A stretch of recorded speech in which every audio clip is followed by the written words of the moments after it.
All right, so today I'm going to go into protein. Protein is the building blocks to make sure your muscles get nice and strong so you can continue to do what you need to do. So that way you can actually build muscle. So there are a lot of different things with protein that we kind of have to think about. And I kind of want to debunk some sort of things that we talk about with protein. So if you are around 150 sorry, we're going to keep this 150 pounds. I want you to get around 150 is your goal for protein for grams. So 150 pounds, try to get 150 grams if you can. If you can't, try to get closer to 120 if you can. Okay. So lots of different protein options. Protein options right here. So we have chicken breast. I like chicken thighs. My wife, after getting pregnant, couldn't have chicken breast anymore. So it's just gonna have a little bit more fat. Keep that in mind. You can do bison, you can do lean ground beef, cottage cheese, shellfish, Greek yogurt, um, eggs, egg whites, that type of stuff. So I have this whole list. You should be receiving this list from your trainer as well. If you don't, then talk to your trainer about that.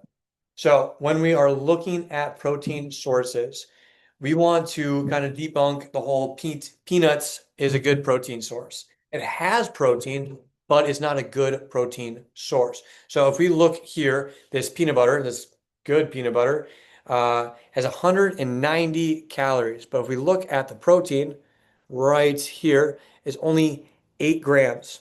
So if we times this 8 by 10, that's going to be 80 versus 190 right over here, right? Or we can even take off the 0 and it's 19. And this 18 is going to be a lot less than that 19. So that 80 or 8 is going to be less than that 190. Not a good protein source at all. Versus this Built Bar. This Built Bar is 140 calories and it's got 17 grams of protein. So either you times this by 10 or divide this by 10. So 14 versus 17. Good source of protein. It's higher in protein than it is calories. Now, we can go into something like whey protein isolate from Thorne. It's going to be 100 calories per scoop with 25 grams of protein, which means it's at least 2.5 times, right? If you times that 25, it's going to be much bigger than that 100. And if you take away that 0, 25 is way bigger than 10. So when we think about protein, or even if we have some sort of like peanuts, which is not necessarily a legume, you're not even getting a complete protein. So that's why I say try your best to stick with lean meats, whey protein isolates, cheeses, that type of stuff.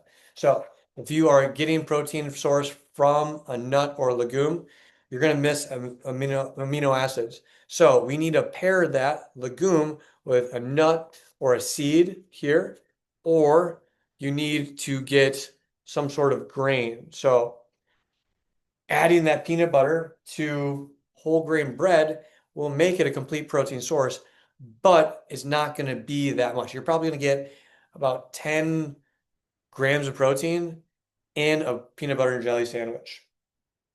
Within that, we want to think about all the protein sources that we can have, little snacks. I like jerky. You can do Quest chips. Legendary has lots of different options. They have protein chips, they have protein like Pop-Tarts, things like that. So if you can get that in your diet, then you're going to be good to go. I again want you to get around 1 calorie, 1 gram per pound of body weight. So if you are thinking about it, 4 ounces or even 6 ounces, if you're a man, it's about 6 ounces. 6 ounces of your palm is going to be about 30 grams of protein. So if you do the math for a man, if we do, let's say that 150 person is going to be 150 divided by 30. We need to get that 30 grams 5 times. And you can divide it up however many times you need. So if you need to get 60 grams in a meal or have a supplement, that's not a problem. Within that being said, you want to think about that for females. we're 120 pounds. We get 20 grams protein per, times that however we need to. Within that being said, I like to pair those protein sources with a carb. It's going to be make it more bioavailable, which means try to pair this whey protein isolate with a pear or an apple. So that way you can maximize both that carb source and that protein source. And carbs are very easy to come by, but that is going to be in our next video. I appreciate it. If you guys have any questions, always reach out and we will talk more.